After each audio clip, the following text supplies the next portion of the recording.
about 4% in the cables between down there and up here.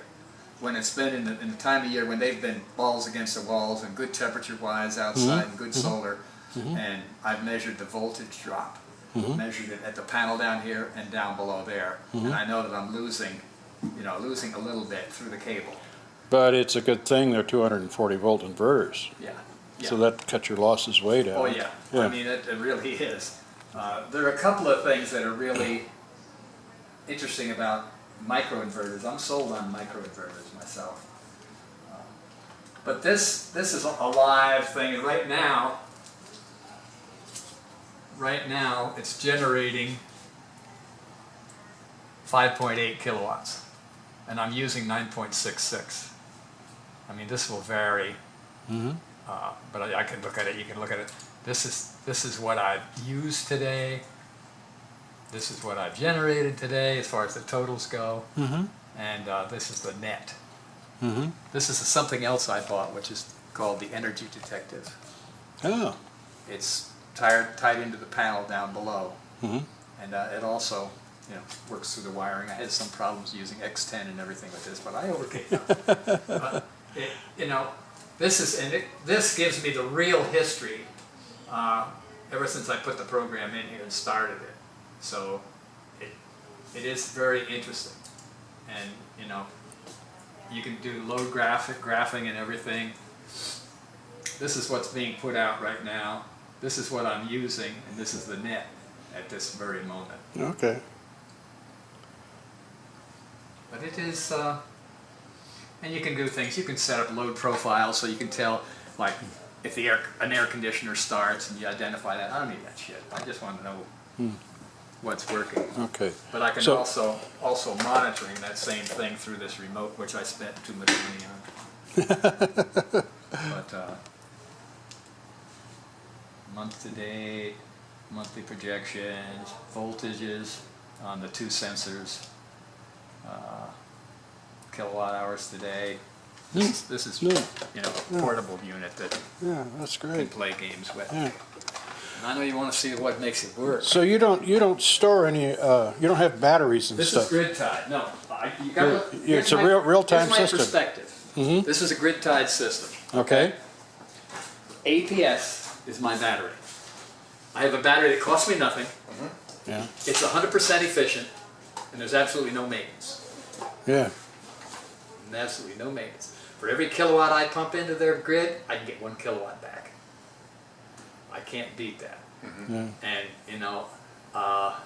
when you get into batteries, you've got maintenance and everything. I know I got batteries all over the place in my system and everything, and they only last just so long. Even a little unit that the units down there communicate over the power line to this, and then of course this is I've got it tied into the internet someplace here. Where does your power come in from the solar? Where's your solar power type? Okay. I've got, when I built this house, Jerry, I did something people don't do around here. See, I turn around and I put my panel inside. Yeah. Okay. I had nothing outside but the main breaker. Okay. And when I did this, since I wanted to go so big on the solar, they, I didn't cut those off. So now, I mean, I just got, this is everything that was on the other one. And the only thing that's on this is basically the 70 amp breaker is coming from the unit down below, and this is for the Energy Detective to keep from X10 screwing it up. I had to isolate it and put it in a separate circuit. So you're still using the X10 system? In the house, my X10, yeah. Yeah, okay. Yeah, I'm surprised those modules, a lot of them are still working, but the way it's set up, this is the meter that APS requires that you have, and by this measures the actual output. And so far, since I put it in, it's 88 megawatt hours. And now this cycle, so it's 88.154. Fantastic. I ran some math and everything on it. When that gets to 172 megawatts, that's my break-even point. Oh, okay. You recover your investment. 2.5 years it was? Now it's going to be 2.5 years so far. It's going to be about 5.5 years on this system. Of course, the landscape has changed a lot since then too. APS doesn't support as much, but the cost of the equipment has come down tremendously too. So This is their mandatory switch, and then it just feeds into breakers here. Oh, I see. Okay. And it just ties in line. Here's Fred's little dealie here. Oh. When the arrows are going that way, I smile. When they're going this way, I frown. Oh, I see. Because it indicates which way the net electricity is going. Okay. And right now it's going because of the shade and everything. Yeah. But it's not moving much because, you know, it's like that thing flashes like once every, this little square, Uh-huh. it'll flash like once every kilowatt, I believe. Hmm. But Neat. it's kind of, right now it's at a break-even point. And your 4% drop, because you're over here, I guess. Yeah, it's 110 feet between here. And you didn't want to do it on the roof, structural There's not integrity. enough room. There's Not enough room. structural integrity, and I wanted it off the roof. Then to maintain the roof, you just have to Yeah. and reshingle plus, or it would look like hell on the roof on this hill. Yeah, because you got a pretty beautiful. I did view. want to put it down on the south side of this hill here, but the county wouldn't let me. Oh, you make it too ugly.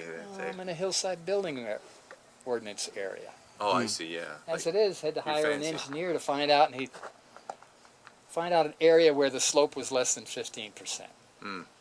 for heaven's And sakes. basically, he said, "We'll make a spot that I'll certify is less than 15%." I see. Okay. I mean, But don't you have to get a permit to move any dirt? I had to have the permit for the whole project was about $900 and some. Yeah. Yes.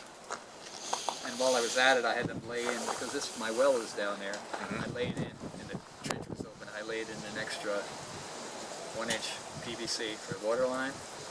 Yeah. Less than a year later, my water line broke under the ground. Oh. I was glad the pipe was there.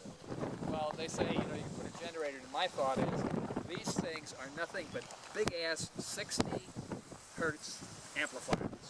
And whatever the voltage it sees, it pushes more, as much as it possibly can. And I think if somebody hooks a generator up to them, I don't know how high they'll go, but they're not going to burn the shit out of their own generator. Yeah. No, you'd have to have ice. To have the efficiency, to make use of every bit that's available, it's got to push it someplace. Yeah. And right now, it pushes it back into the main. Yeah.